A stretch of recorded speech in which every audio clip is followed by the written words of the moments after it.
I felt his eyes on me before I saw him, standing in the shadows at the back of the cathedral, where we were burying my husband's empty casket.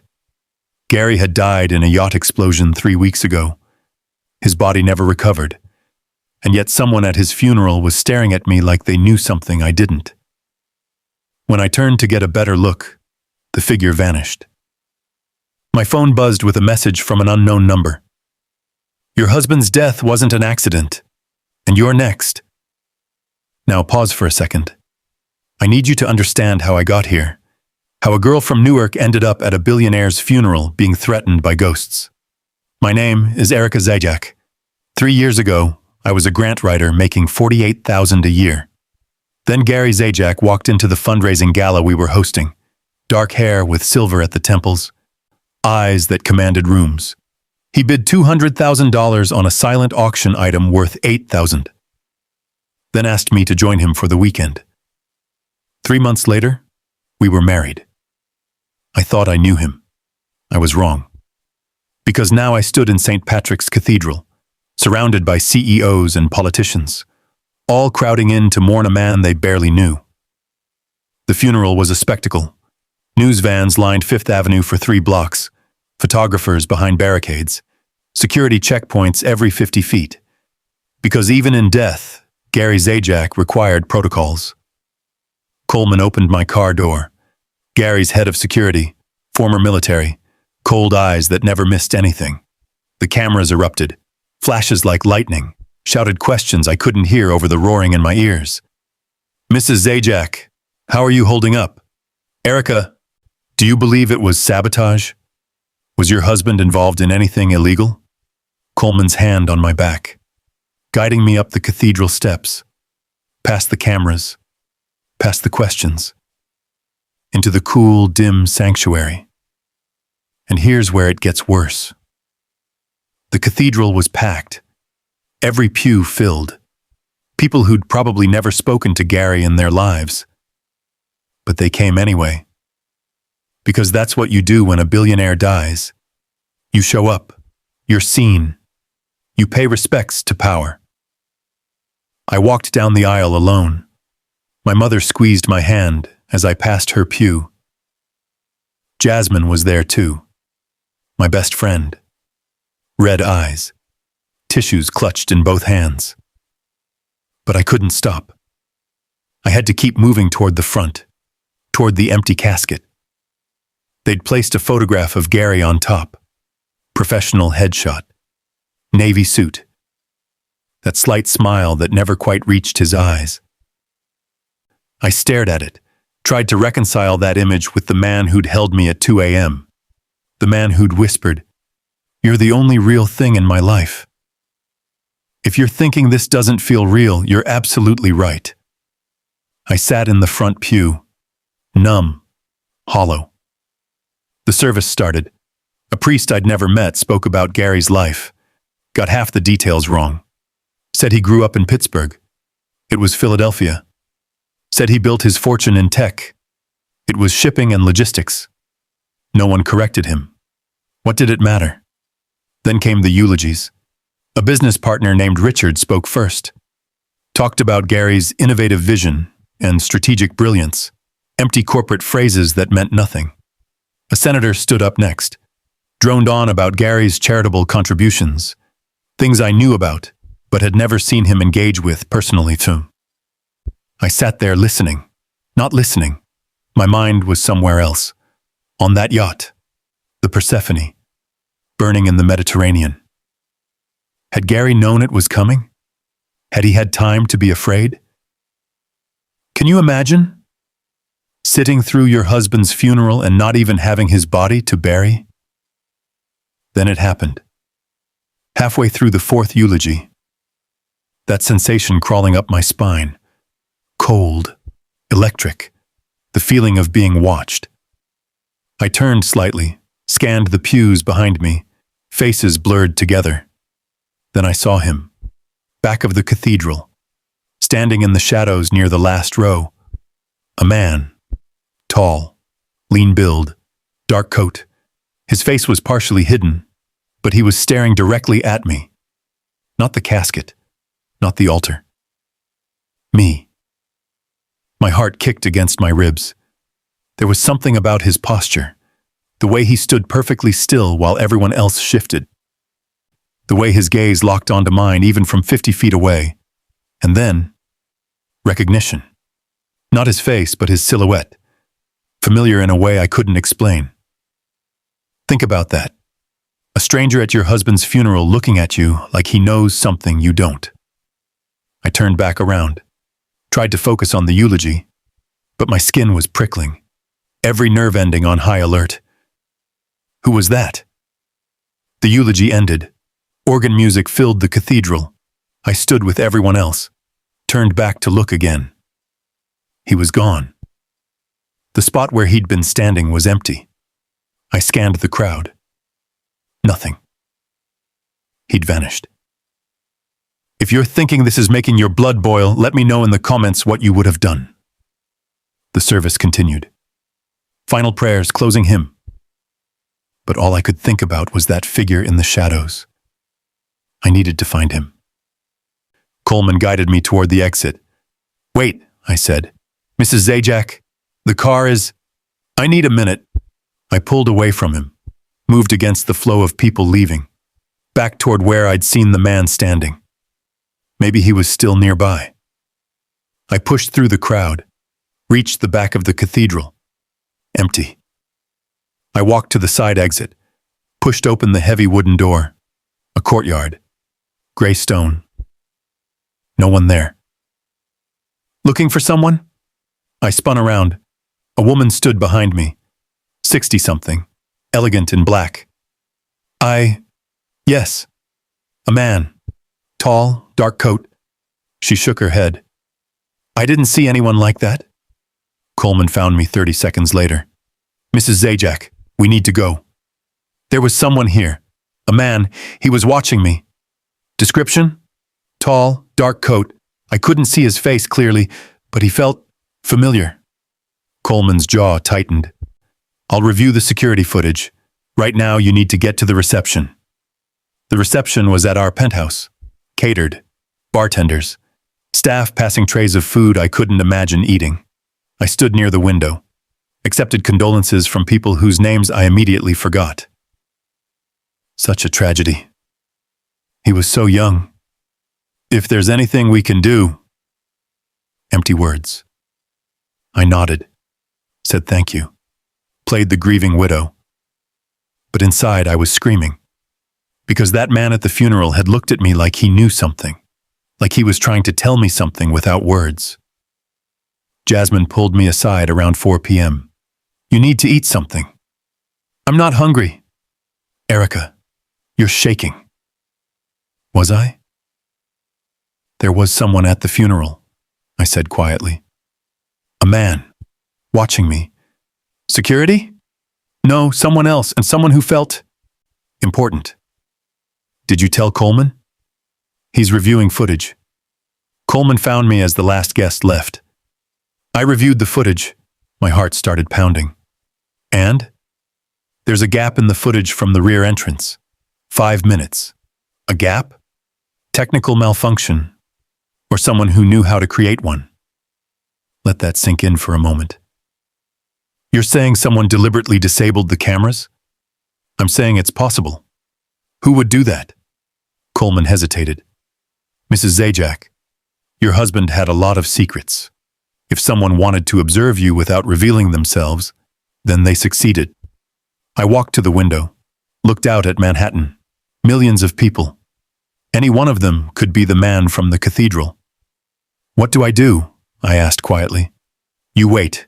If he wanted to make contact, he will. But I didn't want to wait. I wanted answers. About the man in the shadows, about Gary's death, about the text message threatening my life. I should have been terrified, and part of me was. But another part was something else. Curious, desperate, hoping that whoever that man was, he had answers, because the only person who could have answered them was gone. Or was he? Chapter 2. The weekend that never came 3 weeks earlier.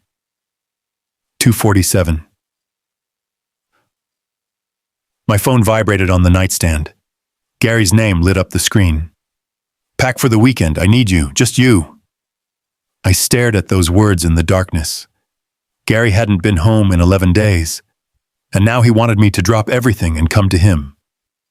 No explanation, no details, just like always. Gary had always been secretive. Our penthouse had biometric access controls. When he traveled, 3 cars left the building. He was only in one of them. His security chief Coleman ran protocols like we were heads of state. Mrs. Zajac, your safety is my responsibility. No exceptions. I wasn't allowed to post our location. Couldn't tell friends where we were going. Gary said he had enemies, people who'd lost when he won.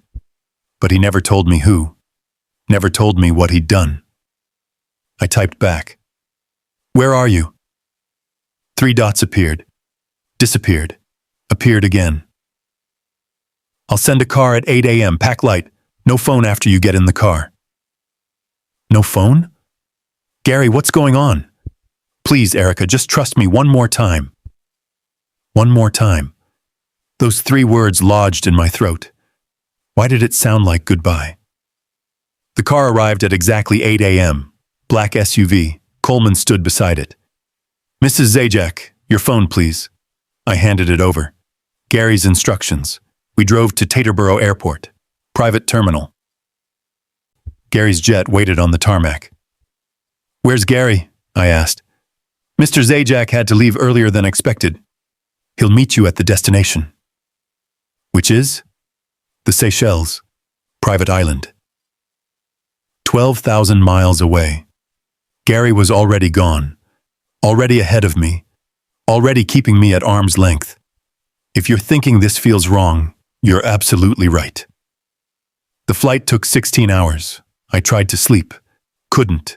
That knot in my stomach wouldn't loosen. We landed in Dubai for refueling. Coleman was on his phone, whispering urgently. His face went pale. Then he looked at me, and I saw something I'd never seen before. Fear. Coleman, what's wrong? Nothing, Mrs. Zajac. Just coordinating your arrival. He was lying. The second flight felt longer. Every minute stretching. Something was wrong. I could feel it. We landed in the Maldives instead of the Seychelles. Different island. The stairs barely touched the tarmac before Coleman was at my side. Mrs. Zajac, we need to get you to the car. Where's Gary? Please, the car. We rushed to another black SUV. The second the door closed, I turned to him. Tell me what's happening right now or I'm getting out of this car. Coleman's jaw tightened. There's been an incident. What kind of incident? Mr. Zajac's yacht, the Persephone. There was an explosion approximately 4 hours ago. The world tilted. What? The yacht exploded off the coast of Monaco.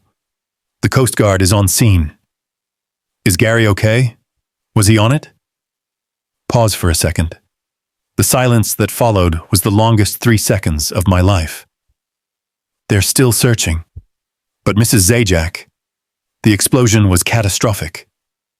The yacht is gone. No, he wasn't on it. He couldn't have been. His security detail confirmed he boarded yesterday evening. 14 crew members were also on board. The car started moving. I couldn't breathe. Take me there. Take me to Monaco right now. Mrs. Zajac, we have orders to... I don't care about orders. My husband might be dead. Mr. Zajac's instructions were explicit. In case of emergency, you're to be taken to a secure location. Can you imagine?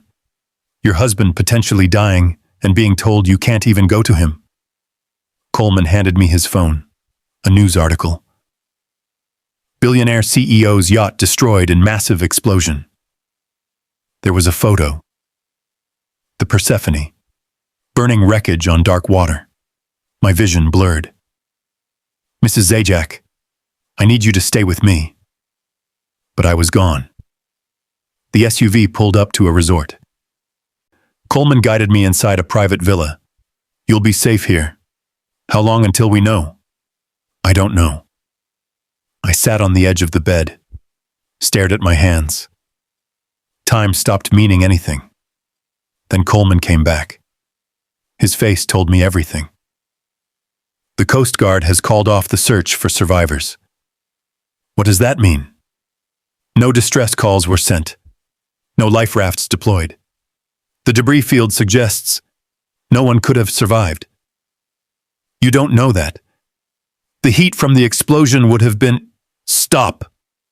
My voice broke. His security chief confirmed he was on board. His phone's last location was on the vessel. Then where's his body? The currents are strong. Recovery teams are searching. I walked to the window. The ocean was so blue it hurt. Somewhere, another ocean had taken my husband. If you're thinking this doesn't feel real, you're right. Have they said what caused it? Not officially, but there's speculation. What kind? Your husband had enemies. The authorities are investigating whether this was sabotage. Sabotage? Someone killed him. Who? Too soon to say. I turned to face him. Coleman, 2 weeks ago Gary told me there were things about him I didn't know. Was he in danger? His face remained neutral. Mr. Zajac took precautions. He always did. That's not an answer. It's the only answer I can give you right now. He left. I lay down. And finally the shock broke. The tears came. Gasping, choking sobs. Gary was gone. I cried until I had nothing left. Then I just lay there. Empty.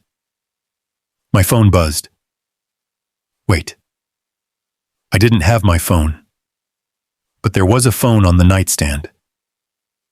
Unknown number, I answered. Hello? Silence. Then breathing. A voice. Male. Distorted. Mrs. Zajac, I'm sorry for your loss. Who is this? Someone who knew your husband. Someone who needs you to know something. What? Gary Zajac's death wasn't an accident, and it wasn't random. The police are investigating. The police don't know what they're looking for. But you will. What are you talking about? Your husband left something behind. Something people would kill for. What? What did he leave? That's for you to find out. If you want the truth about who Gary really was. Tell me! But the line went dead. I sat there holding the phone, shaking. Who was that? What did Gary leave behind? And why did I get the feeling that my nightmare was just beginning? The penthouse felt wrong. I couldn't explain it. But 3 days after the funeral, I knew something had changed. It started small. Things out of place. A coffee mug I didn't remember using sitting on the kitchen counter. The hallway closet door slightly ajar when I was certain I'd closed it. I told myself it was grief, that my brain was playing tricks on me, that trauma makes you see things that aren't there. But then I walked into the bedroom and smelled Gary's cologne. Not a faint residual scent. Fresh, like someone had just sprayed it. I stood frozen in the doorway, my heart hammering against my ribs. The bottle sat on his dresser. Tom Ford Oud Wood. He wore it every day. I hadn't touched that bottle since he died. Couldn't bring myself to. Now pause for a second. I walked closer, picked up the bottle. The cap was off, sitting beside it on the dresser. I always put caps back on things. It's a habit Gary used to tease me about. Erica, the cologne isn't going to evaporate in 30 seconds. But this cap was off, and the scent hung in the air like he'd just walked through the room. My hands started shaking. Coleman! My voice cracked. He appeared in the doorway within seconds, always close, always watching. Mrs. Zajac? Did you come in here? Did anyone come in here? No, ma'am. The penthouse has been secure since— Then explain this. I held up the bottle. Someone opened this. Someone sprayed this. Today. He stepped closer, examined the bottle. His face remained neutral, but I saw his jaw tighten. I'll review the security footage. You do that every time something happens, and every time you come back with nothing. Mrs. Zajac, someone is in this apartment, Coleman. Someone who knows how to bypass your cameras and your locks and your protocols. If you're thinking this is insane, you're not alone. I sounded paranoid even to myself, but I knew what I smelled. I knew that cap had been on that bottle yesterday. Coleman left to check the footage. I sat on the edge of the bed, stared at Gary's side. The pillow still had the indent of his head from the last time he'd slept there. I hadn't washed the sheets. Couldn't. It felt like erasing him. My phone buzzed. Text from my mother. "How are you holding up, sweetheart?" I didn't answer. How was I holding up? I was seeing ghosts, smelling my dead husband's cologne, jumping at shadows. Not well, Mom. Not well at all. That night, I couldn't sleep. I lay in the darkness listening to the building settle, the hum of the heating system, the distant sound of traffic 42 floors below. Then I heard it, a sound from Gary's office. Soft, electronic, like a computer powering on. I sat up, held my breath. There it was again, the familiar chime of his laptop booting up. Can you imagine? Your husband's computer turning itself on in the middle of the night. I grabbed my phone, used the flashlight, walked down the hallway toward his office. Every step felt like wading through water. The office door was closed. I pressed my ear against it. Nothing now. Just silence. I turned the handle, pushed the door open. The laptop sat on his desk, screen glowing in the darkness, password prompt displayed. But it had been off. I knew it had been off. I'd walked past this office a dozen times today, and the screen had been dark. I moved closer. The cursor blinked in the password field. Waiting. I didn't know Gary's password. He'd never told me. Said it was for security, for my protection. So if anyone ever tries to get information from you, you can honestly say you don't know. I reached for the laptop to close it. The screen flickered, changed. A message appeared in a text file that opened by itself. Check the safe. 3 words. Then the laptop shut down. Completely off. Screen black. My heart was pounding so hard I could hear it in my ears. Let that sink in for a moment. Someone had remote access to Gary's computer. Someone who could turn it on. Display a message. Turn it off again. Someone who wanted me to check the safe. What safe? Gary had a safe in his office, behind a painting of the Philadelphia skyline. I'd seen him use it a handful of times, but I didn't know the combination. I pulled the painting aside. Standard wall safe, digital keypad. I tried Gary's birthday. Wrong. Our anniversary. Wrong. My birthday. The safe clicked open.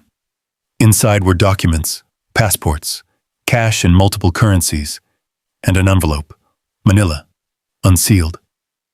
My name written on the front in handwriting I didn't recognize. I pulled it out, opened it with trembling fingers. Inside was a photograph. And here's where it gets worse. The photo showed Gary, standing on what looked like a dock, blue sky behind him, palm trees. He wore sunglasses and a white linen shirt, very much alive. I flipped it over. A date was stamped on the back, 2 days after the yacht explosion. No, this wasn't possible. Gary was dead. The Coast Guard confirmed it. The debris field, the explosion, no survivors. But here was a photo dated after his death. A warning was written below the date in the same unfamiliar handwriting. Trust no one. I sat down hard in Gary's desk chair. The photo shook in my hands. Was this real? Or was someone playing a cruel game? And if it was real, if Gary was alive, why? Why fake his death? Why leave me to grieve? Why send cryptic messages instead of just coming home? Stop right here and comment. If you found a photo of your supposedly dead spouse dated after their death, what would you do? Would you think you're losing your mind? Or would you hunt for the truth and smash that like button if this plot twist just blew your mind? I heard footsteps in the hallway. Coleman appeared in the doorway. Mrs. Zajac, I heard movement. Are you? I shoved the photo back in the envelope. Instinct. Pure instinct. Trust no one, the note said. That included Coleman. I'm fine. Couldn't sleep. Came to sit in here. His eyes moved to the open safe. How did you open that? Guessed the combination. My birthday. He studied me for a long moment. Mrs. Zajac, if there's something you need to tell me, there isn't. I'm going to bed. I walked past him, clutching the envelope against my chest, feeling his eyes on my back the entire way to the bedroom. The next morning, I told Coleman I needed to go out. Where? Shopping. I need air. I need to leave this apartment. I'll arrange a driver. I want to walk. Mrs. Zajac, that's not advisable. I'm walking, Coleman, with or without security. He assigned 2 bodyguards. They followed me at a discreet distance as I walked down Fifth Avenue. I didn't have a destination, just needed to move, to think, to figure out what that photo meant. I stopped at a coffee shop, ordered something I didn't want, sat by the window watching people pass. Normal people with normal problems, not widows with photographs of their supposedly dead husbands. That's when I felt it again. The sensation from the funeral. Someone watching. I turned, scanned the coffee shop. No one looked familiar. I looked out the window and saw him across the street. Same dark coat from the funeral. Same tall, lean build, standing perfectly still while everyone else rushed past, staring directly at me. Our eyes met. And this time he didn't disappear. He raised one hand, gestured for me to come outside. If you're thinking I should have called Coleman, you're absolutely right. But I didn't, because that photo was burning a hole in my purse, and this man might have answers. I stood up, left my untouched coffee, walked outside. He was already moving, down a side street, away from the crowds. I followed. My bodyguards would notice soon. I had maybe 2 minutes. He turned into an alley between buildings. I hesitated at the entrance. This was stupid. Dangerous. Everything Gary's security had trained me not to do, but I stepped into the alley anyway. He stood 20 feet away, hands in his coat pockets. Now that I was closer, I could see his face. Early 40s, dark hair, weathered features, intense eyes that seemed to catalog everything. Mrs. Zajac, his voice was low, calm, the kind of voice that had delivered bad news before. Who are you? My name is Mike Levy. That doesn't answer my question. I worked for your husband. Doing what? Things he didn't want anyone to know about. My heart was racing. Did you send me that photo? His expression didn't change. What photo? Don't play games. The photo of Gary, after the explosion. I didn't send you anything. But if you have a photo dated after his death, that's interesting. Is he alive? The question burst out of me, desperate, raw. Mike Levy studied me for a long moment. That's a complicated question. No, it's not. Yes or no, is my husband alive? Mrs. Zajac, there are things about Gary you don't know. Things he kept from you to protect you. But those things are catching up now, and you're in danger. From who? From people who think you know things you don't. From people who want what Gary had. From people who will hurt you to get it. What did he have? Information, leverage, secrets that could destroy very powerful people. Think about that. My husband wasn't just a billionaire CEO. He was sitting on secrets dangerous enough to get him killed. I don't know anything about his business. They won't believe that. Who are they? I can't tell you that here. It's not safe. Footsteps echoed from the mouth of the alley. My bodyguards had found me. Mrs. Zajac! Mike Levy took a step back. I'll contact you again. Don't trust your security team. Don't trust anyone in Gary's inner circle. Wait, do you want to know the truth about Gary Zajac? The question hung in the air between us. Did I? Did I want to know what my husband really was? What he really did? Or did I want to keep the version of him I'd married? The bodyguards were 10 feet away. Mike Levy pulled something from his pocket, tossed it to me. I caught it. A burner phone. I'll call you tomorrow. Answer it. He turned, moved deeper into the alley, disappeared through a service entrance before my bodyguards could reach him. Mrs. Zajac, are you all right? Who was that man? I closed my fist around the phone. No one. Just someone asking for directions. The lie tasted like metal. But trust no one, the note had said. And right now, the only person I trusted was a stranger who just told me my entire marriage might have been built on secrets. Have you ever dealt with someone like this? Someone who offers you truth but makes you question everything to get it? Comment your answer. Would you trust a stranger who showed up at your husband's funeral claiming to know his secrets? Or would you assume it's a trap? Let me know in the comments what you would do in Erica's position. That night, I lay in bed. The burner phone hidden under my pillow. The photo of Gary on the nightstand, where I could see it. Very much alive. 2 days after he supposedly died. And I realized something. I didn't know who my husband was. I didn't know what he'd done. I didn't know if he was dead or alive. But I was going to find out. Even if the truth destroyed everything I thought I knew. The phone under my pillow vibrated once. A text message. From a number I didn't recognize. Tomorrow, 2 p.m., Central Park, Bethesda Festa. Fountain. Come alone. I stared at the message, then at the photo, then at the ceiling. And I knew that tomorrow everything would change. Again. I didn't tell Coleman where I was going. At 1:30 p.m. I said I needed a nap. Closed the bedroom door, waited 5 minutes, then climbed out the service entrance I'd discovered when we first moved in. Gary had shown it to me once. Emergency exit, just in case. In case of what? I'd never asked. Now I knew why he'd shown me. He'd been preparing me for this. The burner phone was in my jacket pocket. The photo of Gary, alive, dated after his death, was folded in my wallet.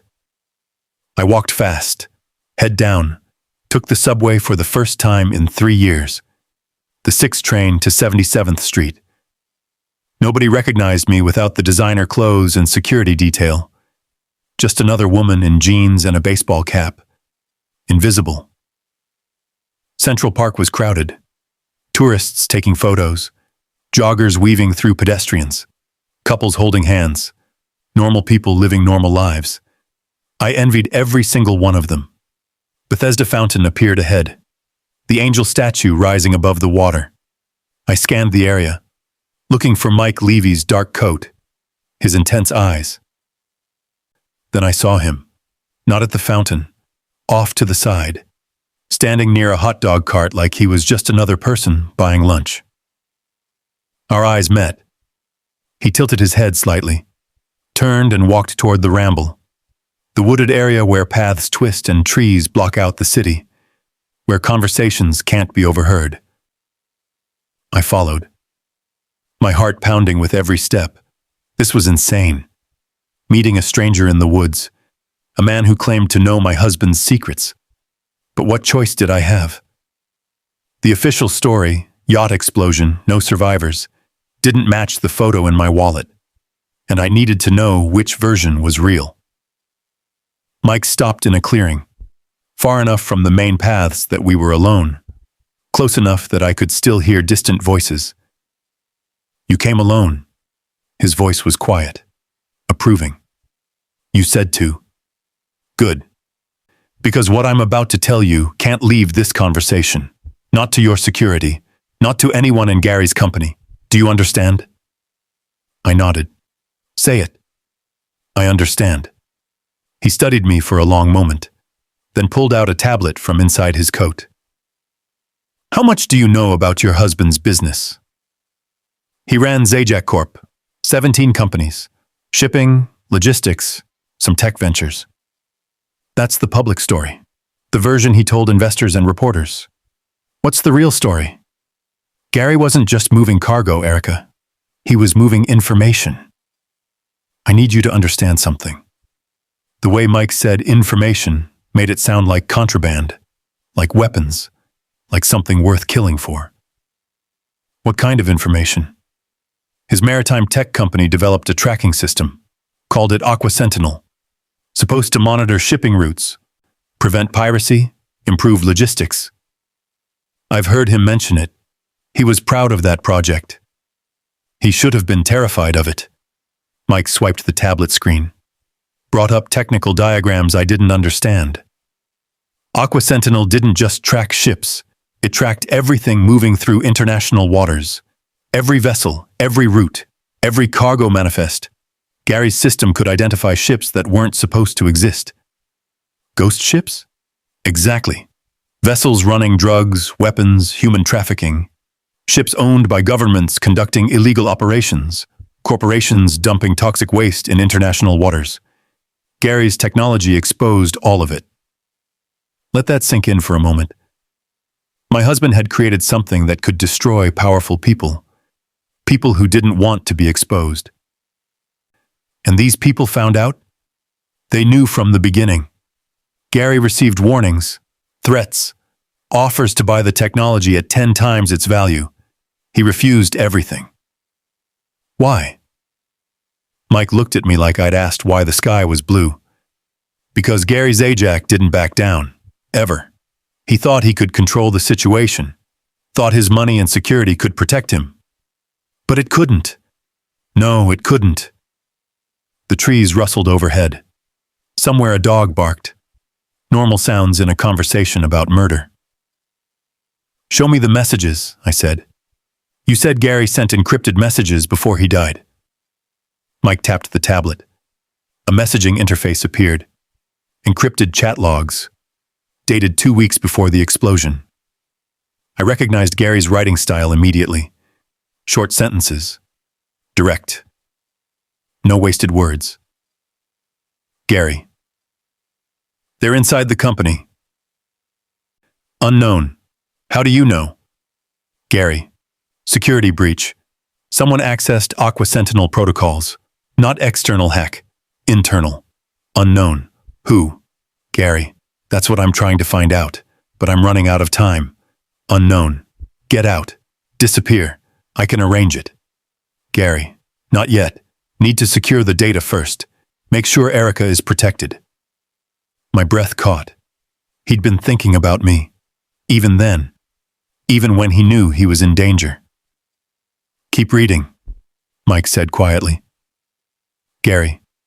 If something happens to me, make sure she knows the truth. Unknown. She'll be safer not knowing. Gary.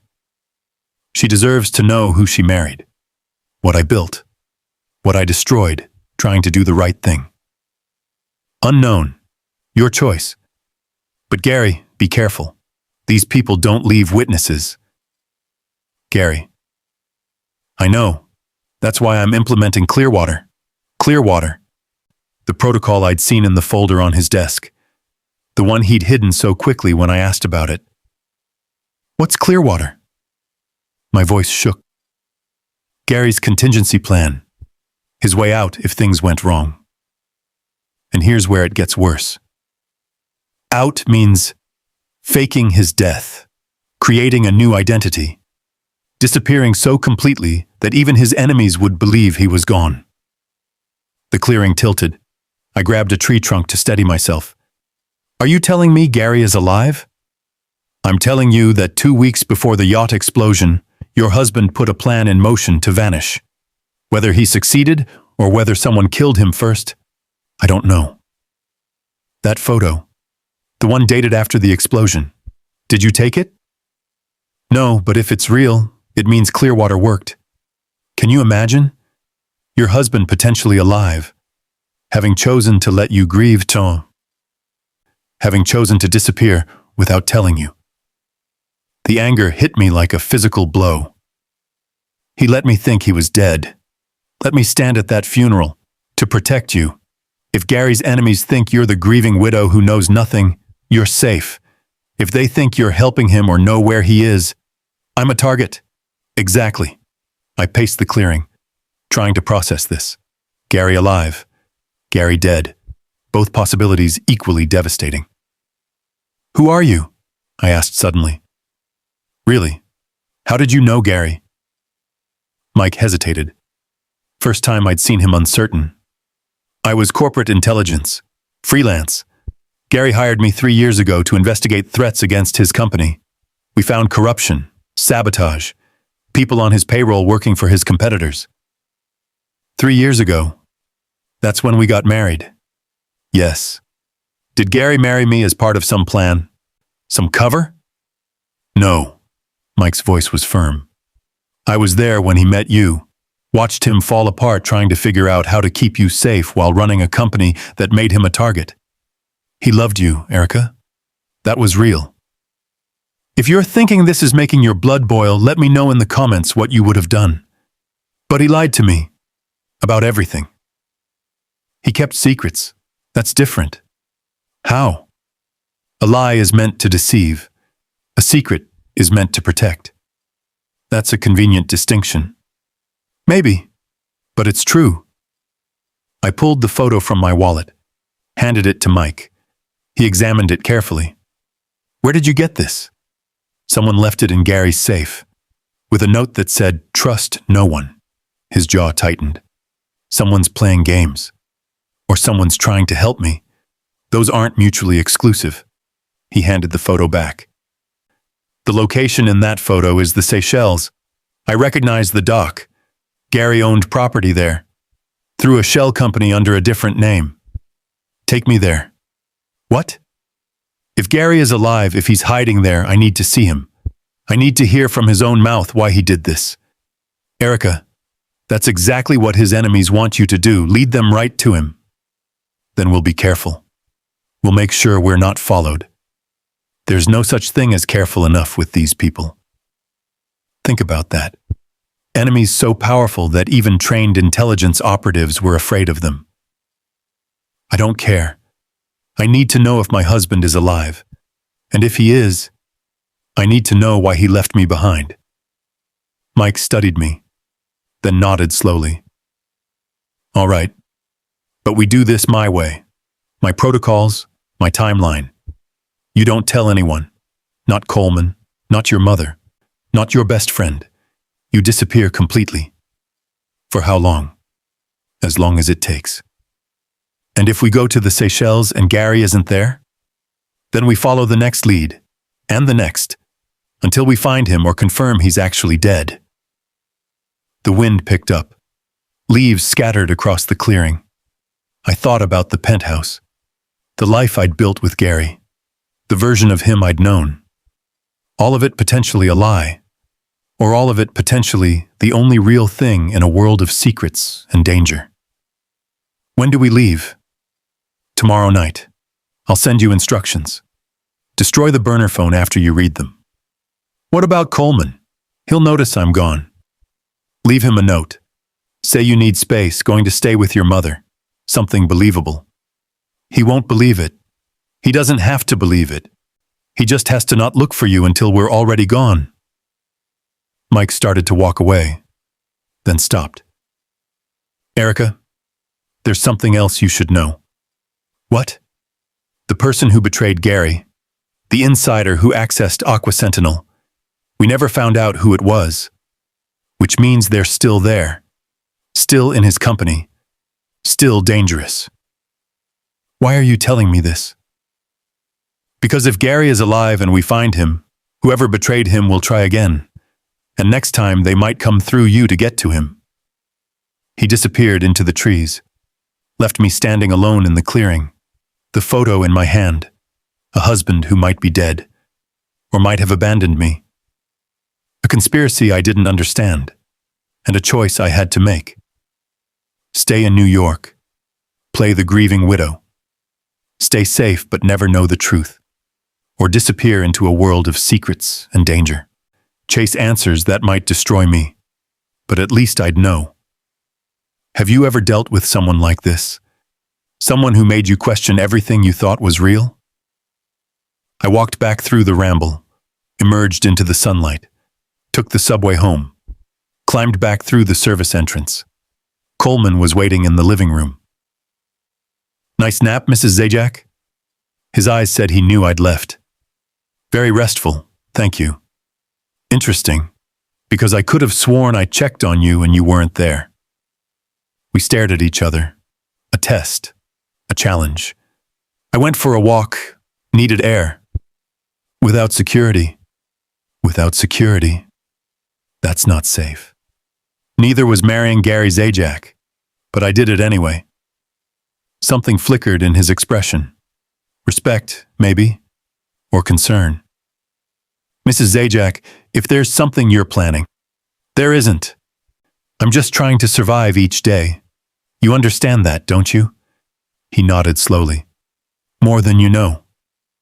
I went to the bedroom, locked the door, read Mike's instructions on the burner phone, destroyed it, wrote a note to Coleman about needing space, packed a small bag, and realized that tomorrow night I'd step into whatever remained of Gary Zajac's secret life. Even if it killed me, even if it meant discovering the man I loved never existed. Honest question. Could you forgive someone who faked their death to protect you? Or is letting you grieve unforgivable no matter the reason? Drop your thoughts in the comments because I genuinely want to know what you think. Because not knowing was worse than any truth, even the ones that destroy you. Mike picked me up at 2 a.m. Not at the penthouse.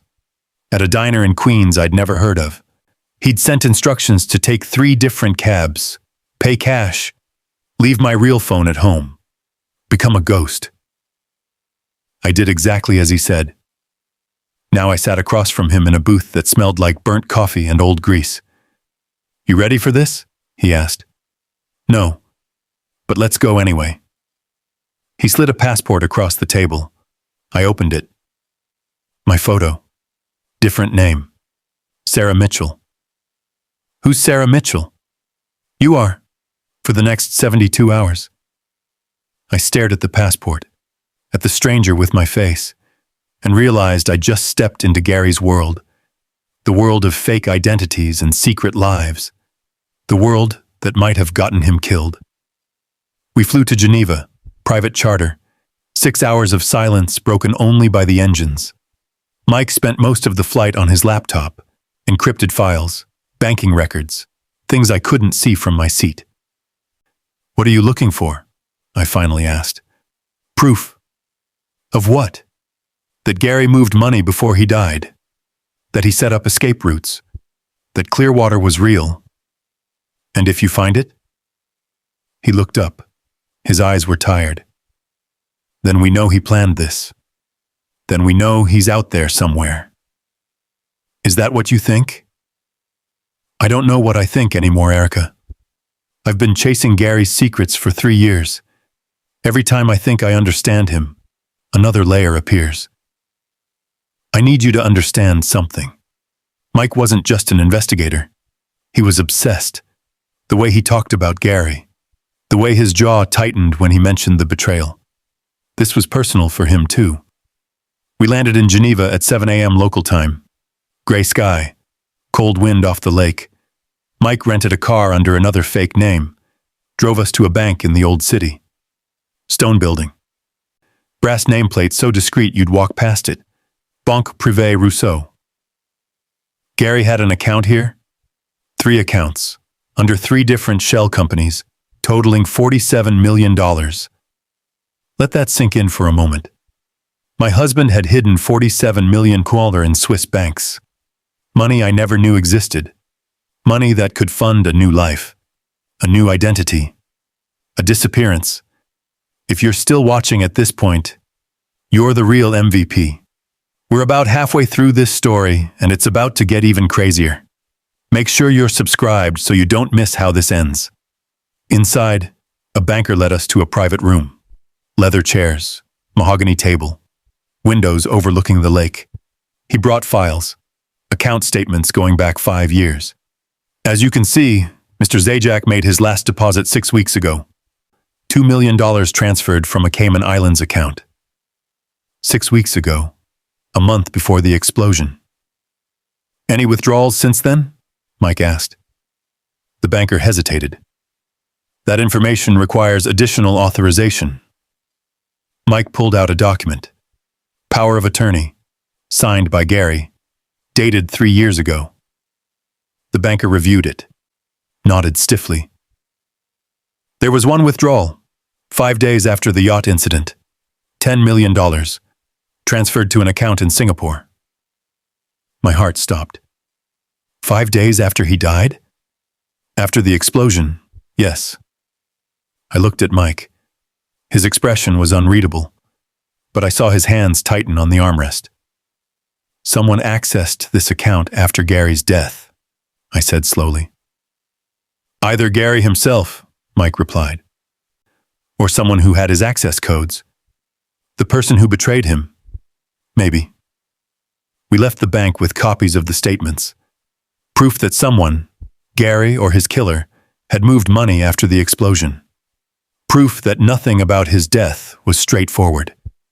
Mike drove us out of Geneva, into the countryside, rolling hills, vineyards, quaint villages that looked like postcards. We stopped in front of a stone cottage, isolated, surrounded by trees, no neighbors for half a mile. What is this place? Gary's safe house. He bought it under one of his shell companies 4 years ago. Only 3 people knew it existed. Me, Gary, and whoever he trusted with Clearwater. Now pause for a second. A safe house. My husband had a secret house in Switzerland, a place he could disappear to, a place I'd never heard of. How many other secrets had he kept? Mike picked the lock. We stepped inside. The air was stale. Dust covered the furniture. But someone had been here recently. I could tell. A coffee mug in the sink. Not dusty. Recent. A newspaper on the table dated 2 weeks ago, after the explosion. Mike. My voice shook. He was already examining the mug. Fingerprints. Maybe DNA if we're lucky. Someone was here, after Gary died. Or Gary was here. Can you imagine? Standing in a house your husband might have fled to, a house where he might have hidden while you grieved. I walked through the rooms. Small bedroom, single bed neatly made, bathroom with basic toiletries, and an office. This was where Gary had spent time. The desk was covered in papers, financial documents, technical specifications for Aqua Sentinel, and photographs. I picked one up. Me and Gary at our wedding, smiling, happy, before the secrets consumed everything. He kept our photo. Mike appeared beside me. He loved you, Erica. Whatever else he did, that was real. I wanted to believe him. But the evidence around me, the safe house, the hidden accounts, the planned disappearance, suggested I'd never really known my husband at all. And here's where it gets worse. Behind the photo was an envelope, sealed, my name written on it in Gary's handwriting. My hands shook as I opened it. Inside was a key and a note. Erica, if you're reading this, you found the safe house. Good. That means Mike kept his promise to help you. The key opens a storage unit in Zurich. Unit 247 at Secure Vault on Bahnhofstrasse. Everything you need to know is there. Everything I couldn't tell you while I was alive. I'm sorry. For the secrets. For the danger. For leaving you in the dark. But I had no choice. Trust Mike. Trust yourself. And don't trust anyone from my company. Not Coleman, not Richard, not anyone. They're the reason this happened. I love you. Always have. Always will. G. I read it 3 times, then handed it to Mike. He read it silently. Zurich is 2 hours from here. Then let's go. We drove through rain, highway cutting through mountains. neither of us speaking, both processing what Gary's note meant. Don't trust anyone from my company. Coleman, Richard, people I'd known for years, people who'd stood at Gary's funeral. One of them had betrayed him. One of them might have killed him. Secure Vault was a nondescript building in Zurich's financial district, climate-controlled storage for the wealthy, no questions asked. Mike showed identification. Sarah Mitchell and her associate. We were led to Unit 247. Small room, concrete walls, single metal shelving unit.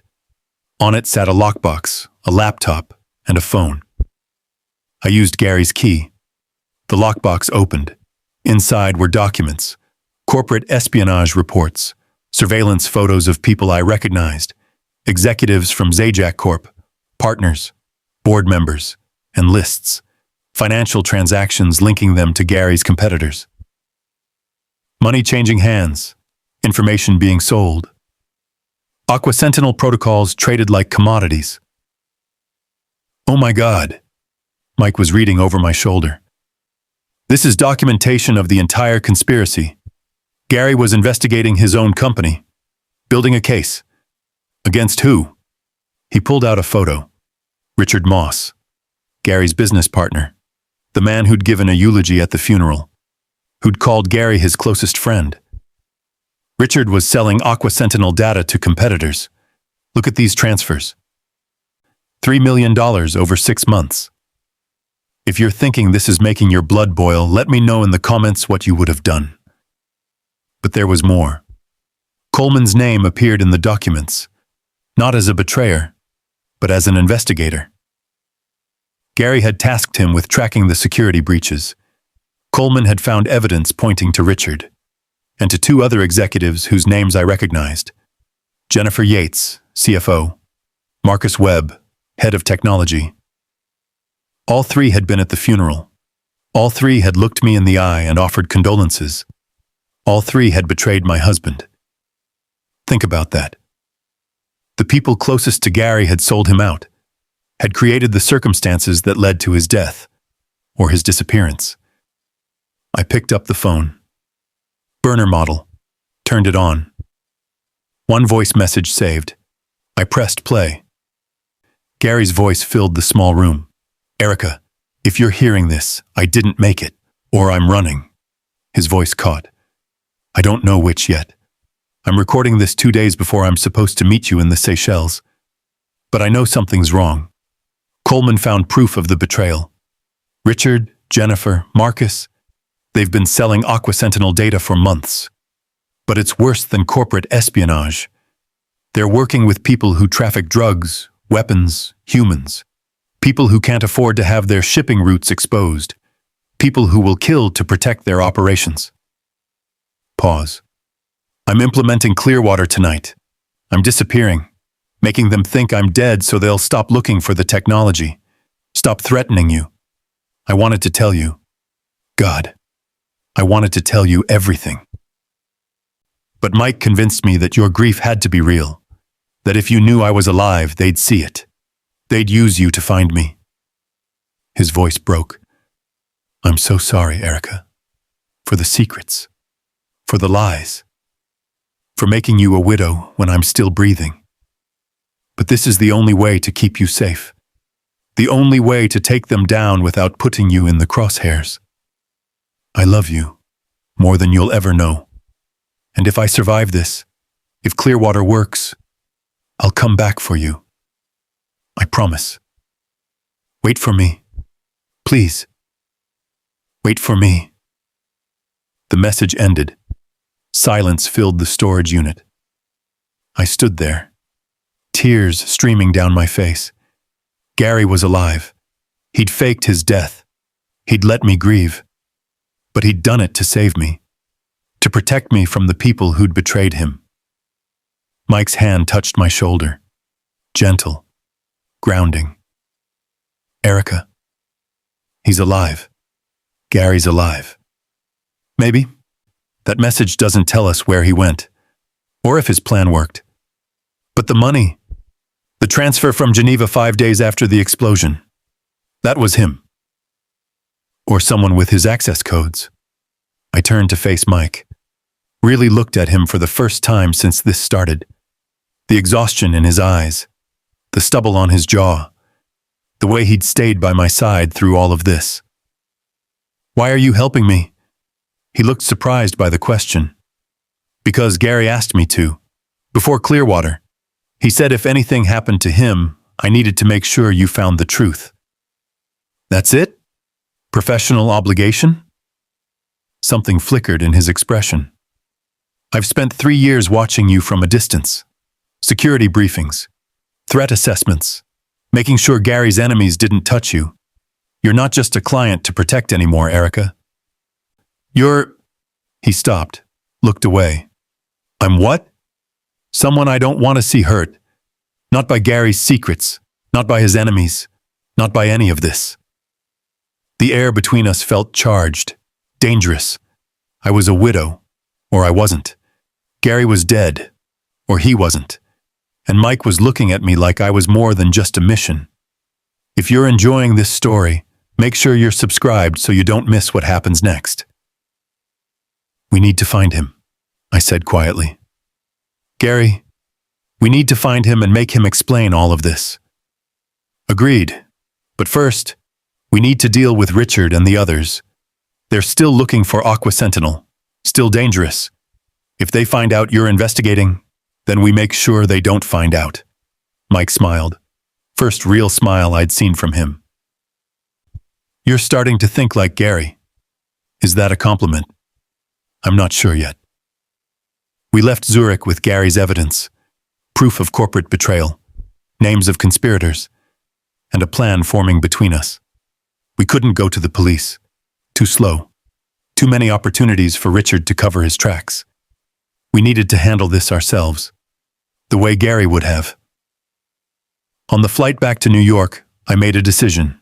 I wasn't the grieving widow anymore. I was Gary Zajac's wife, and I was going to finish what he started. Find the people who'd betrayed him, make them answer for what they'd done, and find my husband, wherever he was hiding, whatever new identity he'd created. I was going to bring him home, or make him explain why he'd left me behind. Mike looked over at me. What are you thinking? That grief is finished. Now it's time for revenge. He nodded slowly. Gary would be proud. Gary should have trusted me with the truth. Maybe, but he kept you alive. That counts for something. The plane descended into darkness, New York's lights spreading below us like fallen stars. Somewhere in this city, Richard Moss was sleeping peacefully, thinking he'd gotten away with it, thinking Gary was dead and the secrets were buried. He was wrong, and he was about to find out exactly what happened when you betrayed a Zajac, even if that Zajac was me. We confronted Richard Moss 3 days later, not in his office, not at Zajac Corp headquarters, at his home in the Hamptons. Because men like Richard feel safe at home, surrounded by their wealth, their power, their illusion of control. Mike picked the lock on the service entrance at 11 p.m. We moved through the house like shadows, past expensive art, past imported furniture, past evidence of a life built on betrayal. Richard sat in his study, brandy in one hand, phone in the other. He didn't hear us until Mike closed the door. What the? Then he saw me. His face went white. Erica. Hello, Richard. I walked closer, watched him calculate his options. Run, fight, lie. I don't know what you think you're doing, but... Mike dropped a folder on the desk. Gary's evidence, bank transfers, emails, proof of every transaction, every betrayal. Richard stared at it. His hand shook. Where did you get this? Gary left it for me. He knew you were selling him out. That's not... I didn't... $3 million, Richard. That's what his enemies paid you for Aqua Sentinel data. Now pause for a second. Watching a guilty man try to lie is almost sad. His mouth opened, closed, opened again. You don't understand. They threatened my family, my children. I had no choice. Everyone has a choice. Mike's voice was cold. You chose money and survival over loyalty. Gary was going to destroy everything. Richard stood up, his face flushed with anger now. He wanted to shut down the shipping contracts, wanted to expose the clients we'd been working with for years. Do you know what that would have done to the company? Saved lives, probably. Destroyed us. Zajac Corp would have collapsed. Thousands of jobs lost. Billions in market value evaporated. All because Gary suddenly grew a conscience. Let that sink in for a moment.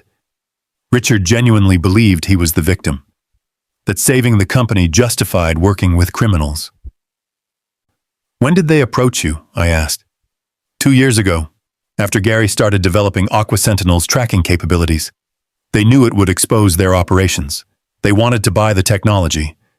Gary refused. So they bought you instead. They gave me options.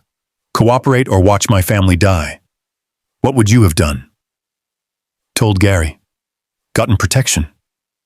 Not betrayed the man who trusted you. Richard laughed. Bitter. Broken. You think Gary's security could have stopped them? These people own government officials. They disappear witnesses. They blow up yachts in the Mediterranean. My blood went cold. You knew about the explosion beforehand. No, I swear I didn't know they'd go that far. But you knew something was coming. Silence. His silence was confirmation. Who orchestrated it, Richard? Who gave the order? I don't know names. I dealt with intermediaries, messages through encrypted channels, money transfers through shell companies. But there was someone above them, someone with real power. Give me something, anything. He looked at the folder, at the evidence of his crimes, at his future crumbling. There was a name I heard once, on a call I wasn't supposed to be on. Constantine. That's all I know. Just Constantine. Mike's jaw tightened. I saw recognition flash in his eyes. Konstantin Volkov? Richard nodded slowly. You know him? Of him. Russian oligarch. Silent investor in dozens of corporations, including Zajac Corp. Can you imagine? Gary's company had been infiltrated at the highest level by someone with enough power to order an execution and make it look like an accident. How long has Volkov been invested in Zajac Corp? Since the beginning, Richard said. He was one of Gary's first investors, 20 years ago, put in $50 million when no one else would take the risk. And Gary didn't know who he really was? Gary knew, but back then he needed the money, thought he could control it, thought he could take dirty money and build something clean. And here's where it gets worse. Volkov wanted Gary to step down, to install someone more cooperative as CEO, someone who wouldn't ask questions about shipping routes or client backgrounds. And when Gary refused, Volkov decided Gary was more valuable dead than difficult. The pieces fell into place. The yacht explosion, the timing, the thoroughness. This wasn't corporate espionage gone wrong. This was an execution. Ordered by a man with unlimited resources, carried out by professionals, covered up by corrupt officials. Where's Volkov now? I don't know. He moves constantly. Moscow, London, Dubai, Singapore. He has properties everywhere. How do we contact him? You don't. He contacts you. If he wants you dead, you die. That's how this works. If you're thinking this is insane, you're not alone. We'd uncovered a conspiracy reaching into the highest levels of power, and now we were targets too. Mike grabbed the folder. Richard, you're going to disappear. Tonight. Take your family and run. Because when Volkov finds out we have this evidence, he'll kill me. Exactly. We left Richard sitting in his study, a broken man, facing the consequences of his choices. Outside, the night air was cold. Mike walked fast toward the car. We need to move. If Richard contacts Volkov, he never finished the sentence. The gunshot came from the tree line. Silenced. Professional. Mike stumbled. Blood bloomed across his shoulder. Get down! I dropped, grabbed Mike, dragged him behind the car. Another shot. The window shattered above us. Think about that. Someone was trying to kill us. Right now. In the Hamptons. Mike, stay with me. I'm fine, just winged me. You're bleeding. I've had worse. Another shot pinged off the car's frame. The shooter was moving closer. I saw movement in the darkness. One figure. Dark clothing. Professional gear. We were outgunned, outmaneuvered. I looked around desperately. Richard's garage, 15 feet away. Can you run?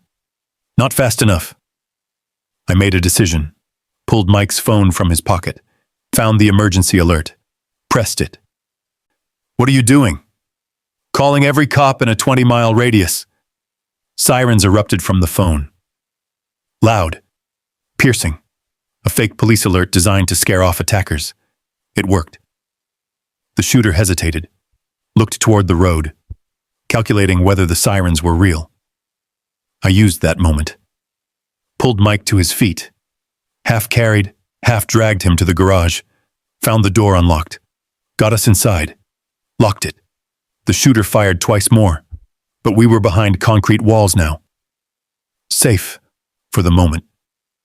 I tore Mike's jacket off, examined the wound. Bullet had gone through the shoulder. Clean exit. Still bleeding heavily. You saved my life. His voice was weak. You've been saving mine for days. Seemed fair. I found a towel, pressed it against the wound. He winced but didn't complain. We sat there in the darkness, listening for the shooter, hearing nothing. After 10 minutes, Mike spoke. Volkov knows we're coming. Richard must have warned him the second we left.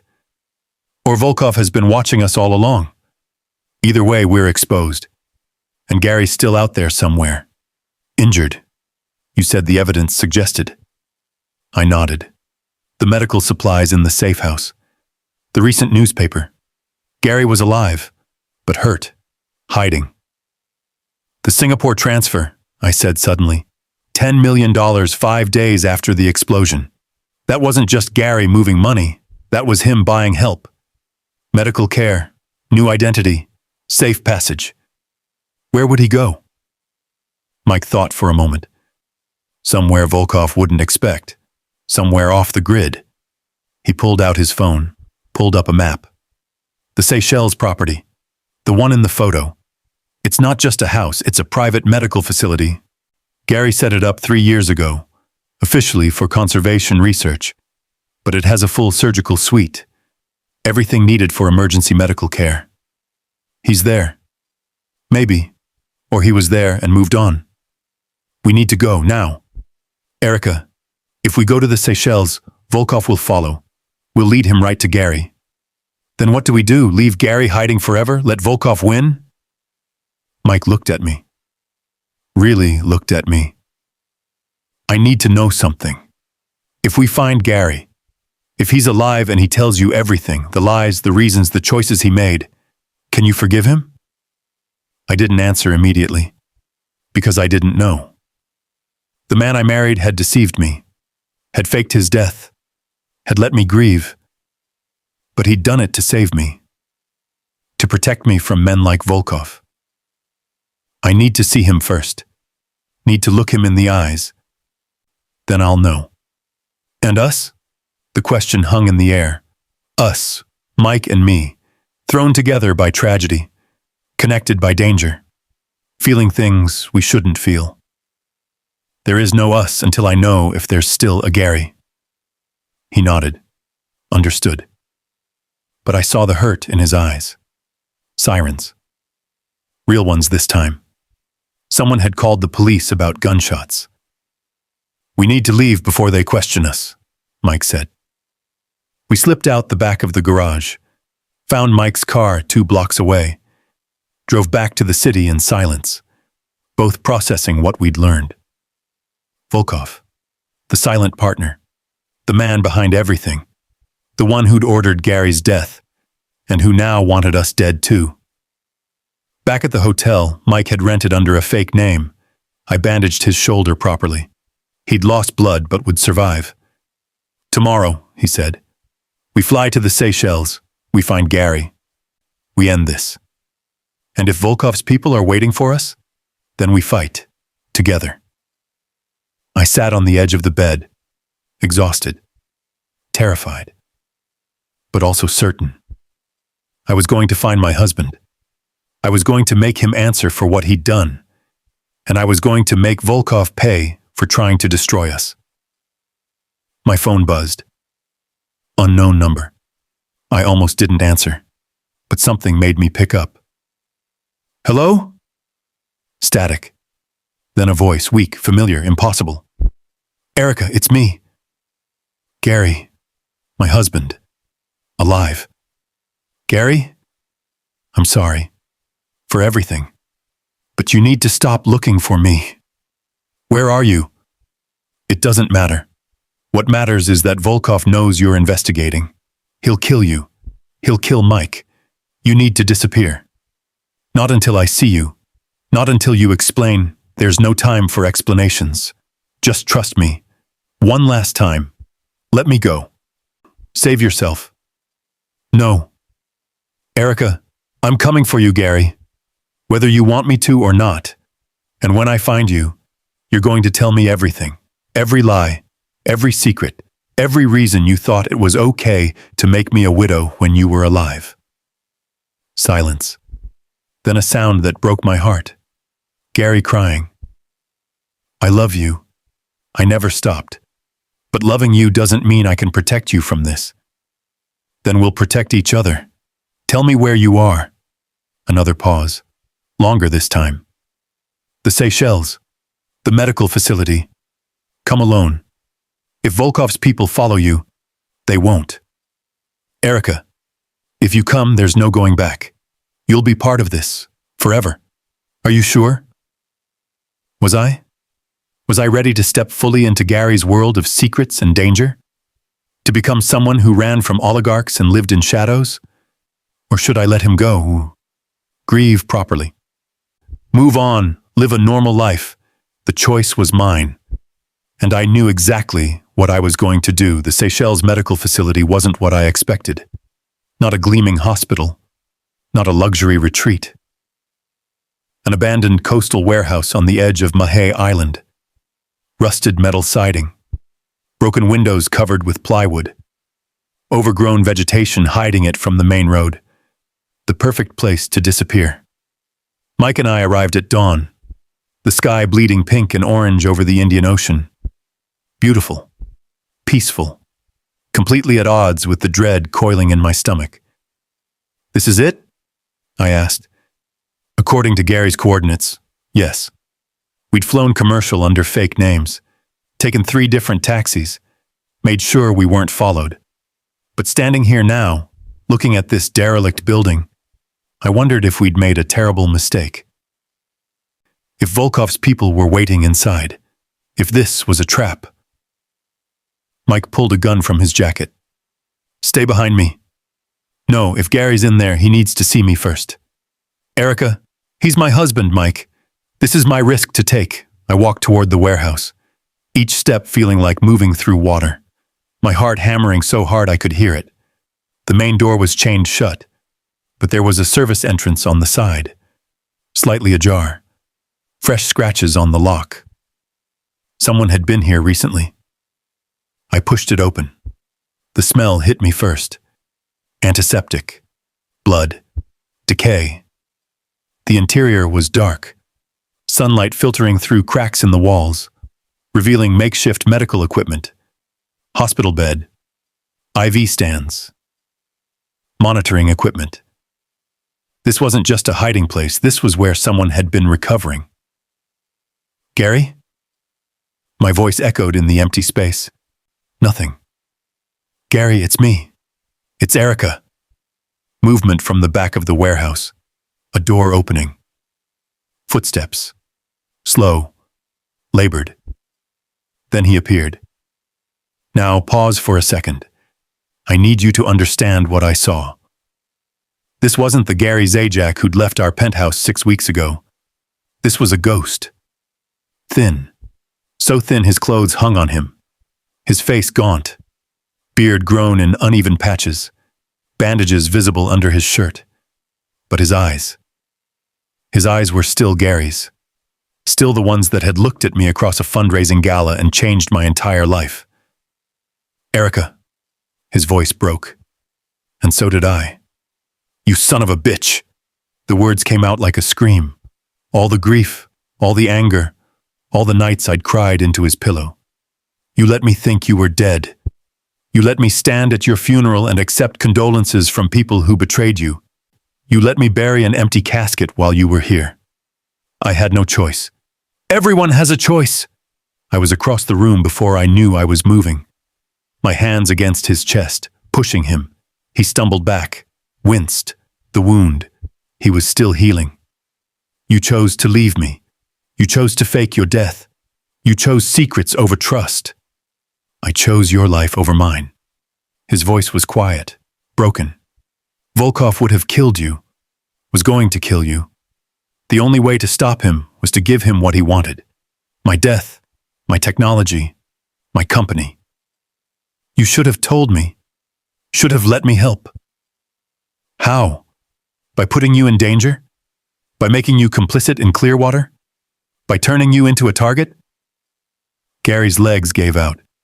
He sat hard on a metal chair, his hand pressed against his side, against the bandages. I saw blood seeping through. The anger drained out of me, replaced by something worse.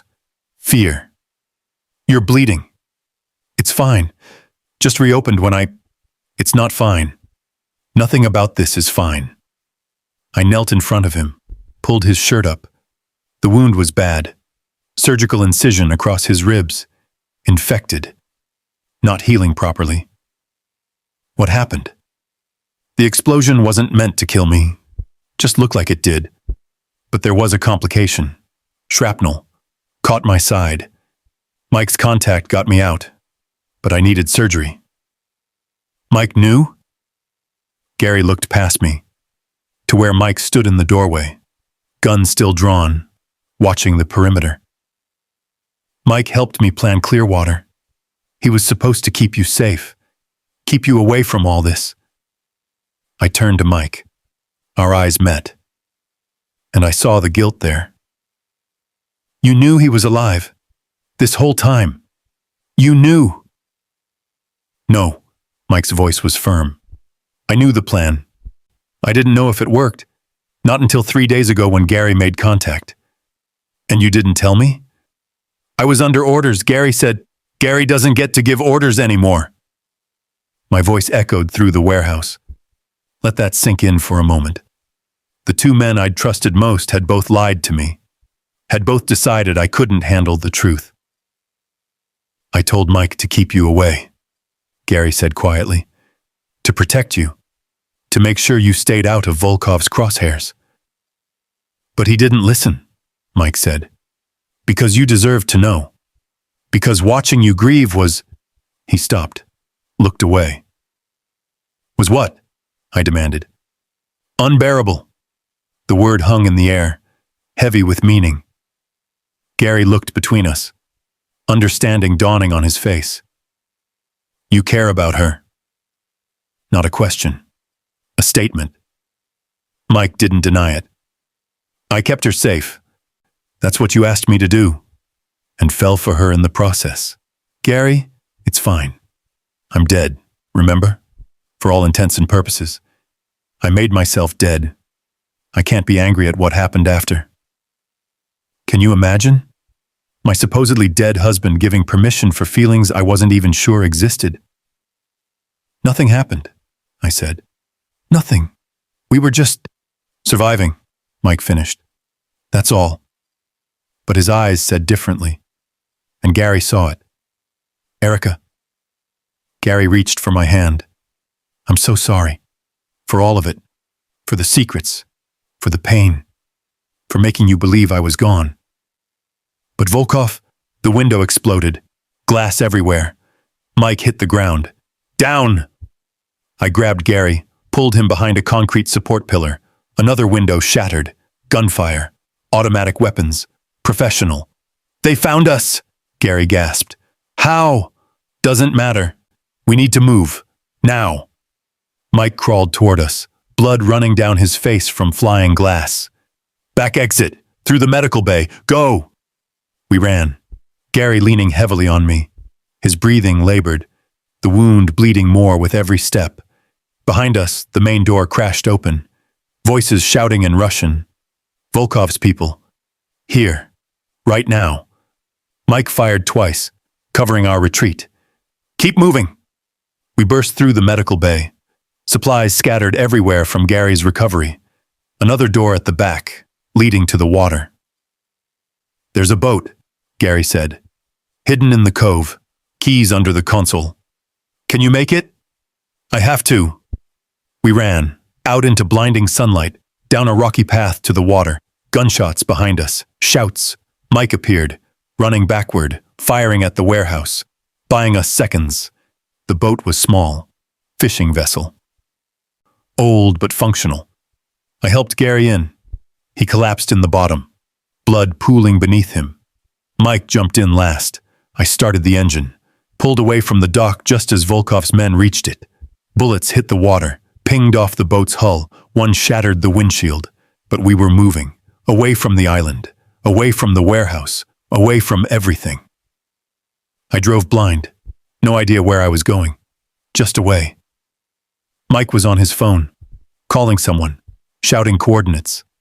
Gary lay in the bottom of the boat, his hand reaching for mine. I took it. His skin was cold. Too cold. Gary, stay with me. I'm here. I'm still here. You can't die now. Not after everything. Not after making me believe you were already gone. He smiled. Weak, but genuine. I missed you. Every day. Wanted to call. Wanted to come back. But I knew the moment I did, Volkov would know. Would come after you. He came after me anyway. I know. I'm sorry. I thought I could control it. Thought I could disappear and take the target off your back. You can't control everything, Gary. I'm learning that. Mike ended his call. Extraction team is 15 minutes out. Medical support on standby. We just need to stay alive that long. The boat's engine sputtered, coughed, died. No. What's wrong with it? Mike demanded. I looked down, fuel gauge on empty. We're out of gas. How far did we get? Maybe 3 miles. Not far enough. We were adrift, in the Indian Ocean, with Volkov's people behind us, and no way forward. Gary's breathing was getting worse, shallow, rapid. The blood loss was catching up. Erica. His voice was barely a whisper. If I don't make it, don't. If I don't make it, I need you to know. Marrying you was the only real thing I ever did. Everything else, the company, the money, the power, it was all just noise. You were the only thing that mattered. Tears streamed down my face. Then why did you leave? Because men like Volkov destroy everything they touch, and I couldn't let him touch you. He touched me anyway. The moment you disappeared, he touched everything. Your death destroyed me, Gary. I know, and I'll spend the rest of my life, however long that is, trying to make it right. If you're thinking this is heartbreaking, you're not alone. A helicopter appeared on the horizon. Mike stood up, waving, shouting. It changed direction, coming toward us. That's ours, Mike said. We're getting out of here. The helicopter landed on the water 50 feet away, pontoons keeping it afloat. A man jumped out. Military gear, professional extraction. They pulled Gary up first, got him inside, started emergency medical care. Then me. Then Mike. The helicopter lifted off. Below us, the abandoned fishing boat drifted, and in the distance, another boat. Volkov's people. Still hunting, still coming. But for now, we were safe. Gary lay on a stretcher, medic working on his wound. His eyes found mine. Thank you. For coming. For not giving up on me. I'm still angry at you. I know. I don't know if I can forgive you. I know that too. But I love you, Despite everything, despite the lies, I still love you. His hand squeezed mine. That's all I need. That's all I've ever needed. The helicopter banked, heading to wherever Mike's people had arranged. Somewhere safe, somewhere Volkov couldn't reach, at least for now. I looked at Mike. He sat across from us, watching, his face unreadable, but his eyes told the story. He'd kept me alive. He'd disobeyed orders to show me the truth. He'd fallen for me somewhere along the way. And now he was watching me reunite with my husband, knowing that whatever had been building between us couldn't exist. Not anymore. Not with Gary alive. Thank you, I mouthed. He nodded, looked away. And I knew that when this was over, when Volkov was dealt with, when Gary was healed, when our lives returned to whatever normal looked like now, Mike would disappear. Back to his world of shadows and secrets, leaving me with the man I'd married, the man I'd grieved, the man I'd hunted across 2 continents to find. Gary was alive. That was all that mattered, even if nothing would ever be the same again. We recovered in a safe house outside Lisbon. White stucco walls, red tile roof, ocean view through bulletproof windows. Gary needed 2 weeks before he could walk without wincing. 2 weeks of surgeries and antibiotics and healing. 2 weeks of us learning each other again. The Gary I married versus the Gary who'd faked his death. They weren't the same person. Neither was I. Mike stayed the entire time, coordinating security, planning our next move, watching me and Gary with an expression I couldn't read. On day 15, Gary called us both into the living room. His color had returned, the gauntness fading. He looked almost like himself again. Almost. We need to talk about what comes next, he said. I sat across from him. Mike stood by the window, always on guard. Volkov knows I'm alive now. The warehouse attack confirmed it, which means none of us are safe. Not here. Not anywhere he has reach. So what are you suggesting? I asked. I'm suggesting you go home. Back to New York. Back to your life. I'll disappear for real this time. New identity. New continent. And Volkov will follow me, not you. Now, pause for a second. After everything we'd been through, after I'd hunted him across continents, after I'd saved his life, he wanted me to just go home? Absolutely not. Erica, no, Gary.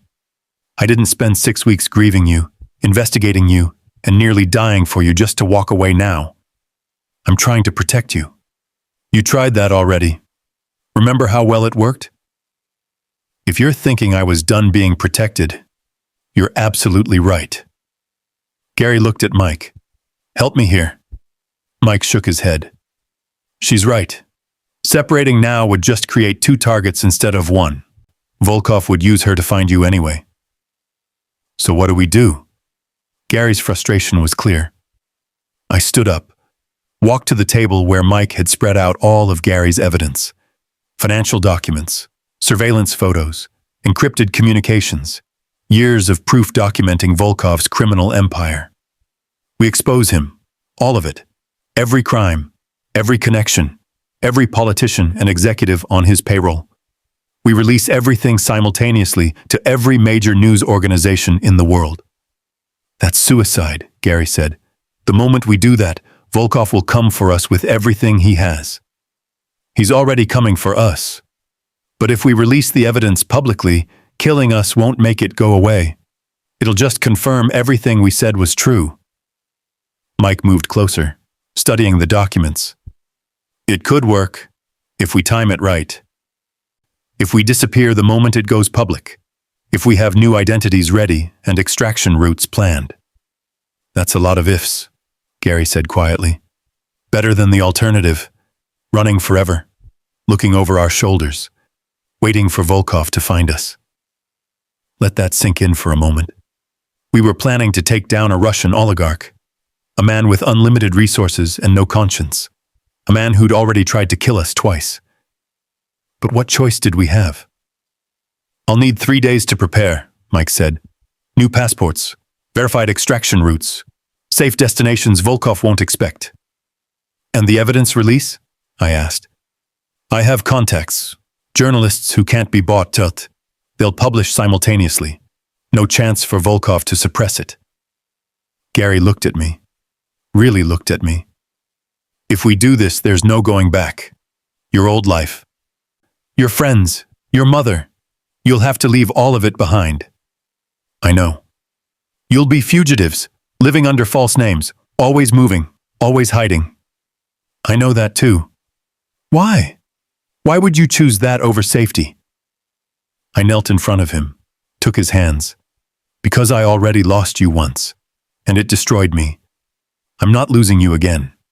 Even if it means living in the shadows. Even if it means running for the rest of our lives. At least we'll be running together.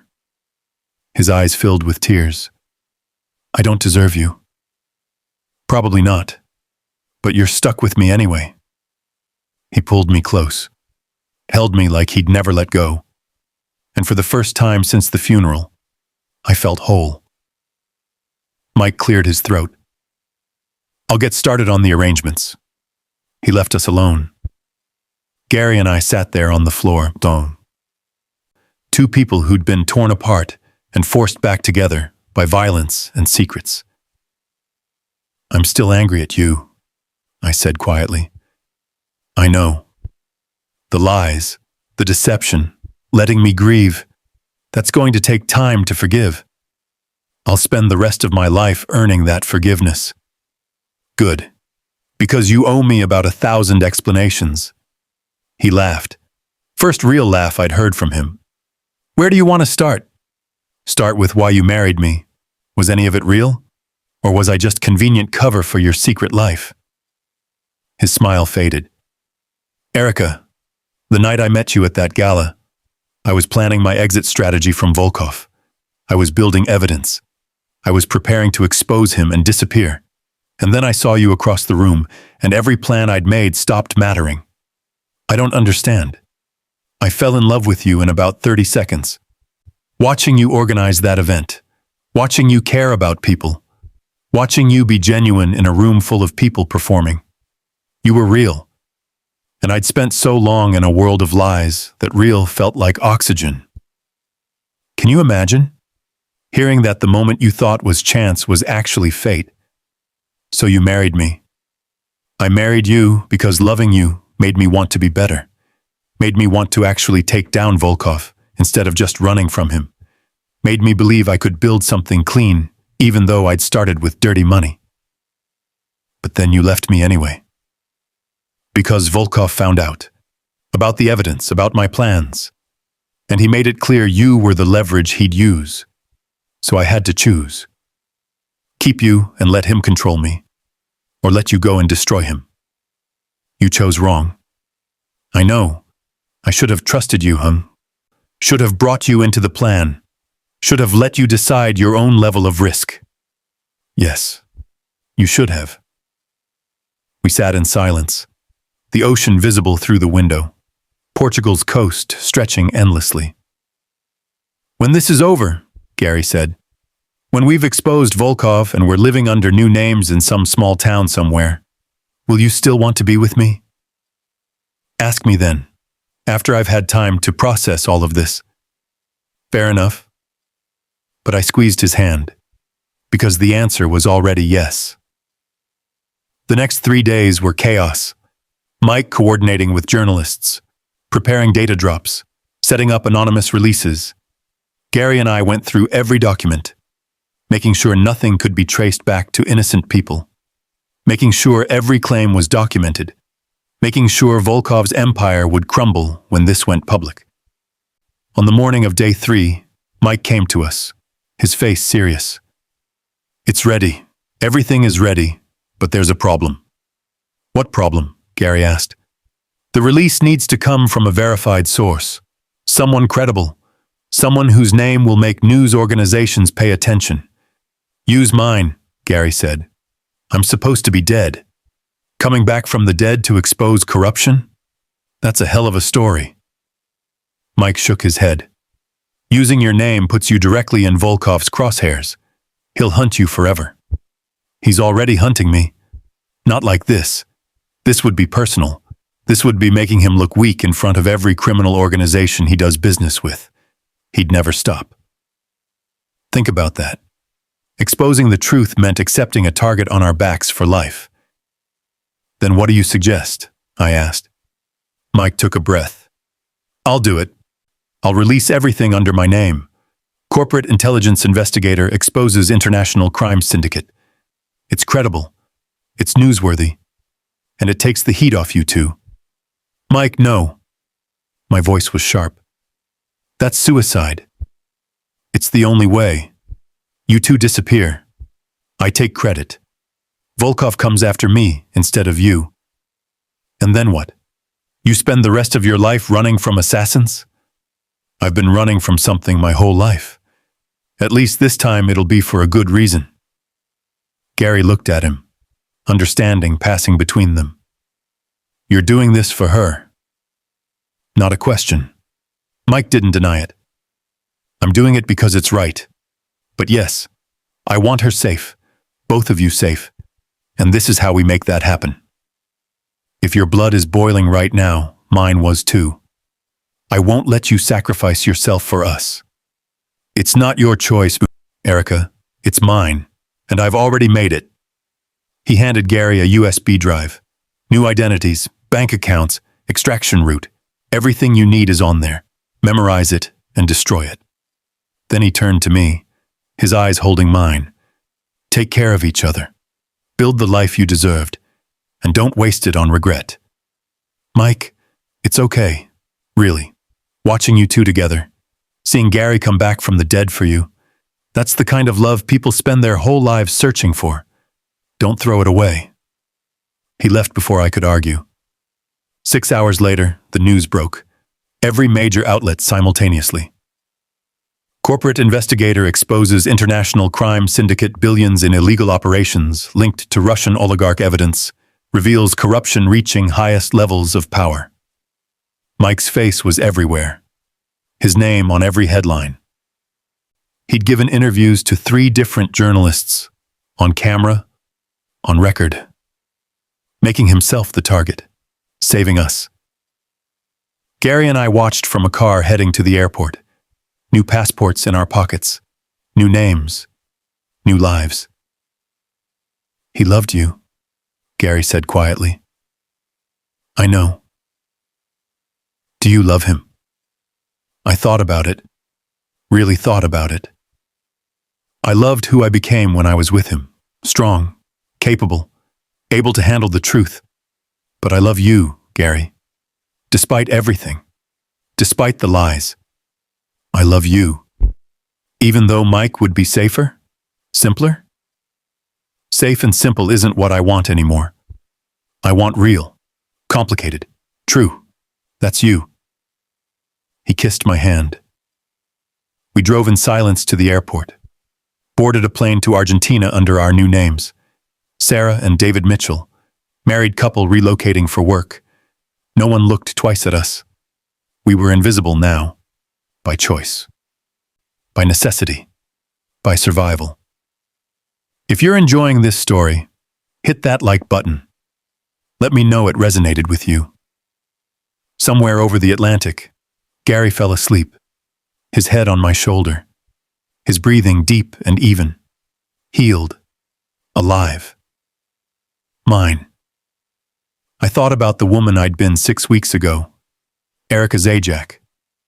Widow, alone, broken by grief.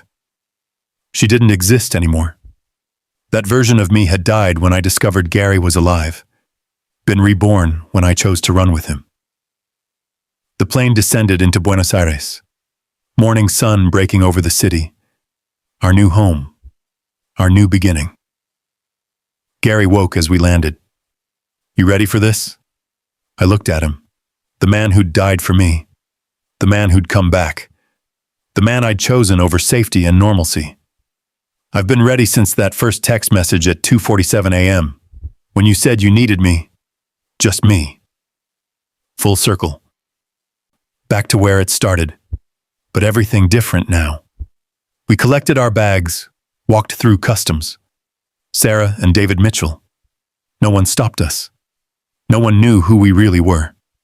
Outside, Buenos Aires sprawled before us, a city of millions where we could disappear, build new lives, create new identities, and maybe eventually forgive the old ones. What city are you watching from? I'd want to know.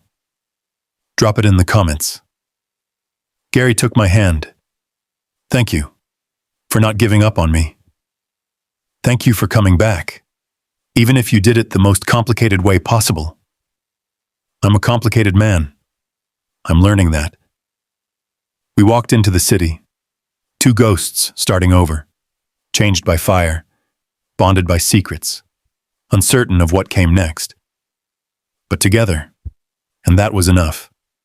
Somewhere in New York, Mike Levy was holding a press conference, answering questions about corruption and crime, putting himself in danger to keep us safe. I sent him one text from a burner phone before I destroyed it. Thank you for everything. You gave us a second chance. Don't waste yours. E. 3 dots appeared, then disappeared. Then one final message. Live well. You've earned it. I smiled, destroyed the phone, took Gary's hand, and walked into our new life. Subscribe if you want to hear more stories like this. Stories about secrets and survival, about love tested by impossible choices, about people who refuse to stay dead. Because this story, this was just the beginning. Somewhere, Volkov was plotting revenge. Somewhere, old enemies were regrouping. Somewhere, the past was coming for us. But that's a story for another day. For now, I'm Sarah Mitchell, living in Buenos Aires with my husband David, building something new from the ashes of everything we lost, and learning that sometimes the best way to find yourself is to become someone else entirely. The woman I was died at a funeral for a man who wasn't dead. The woman I am was born in the hunt for truth.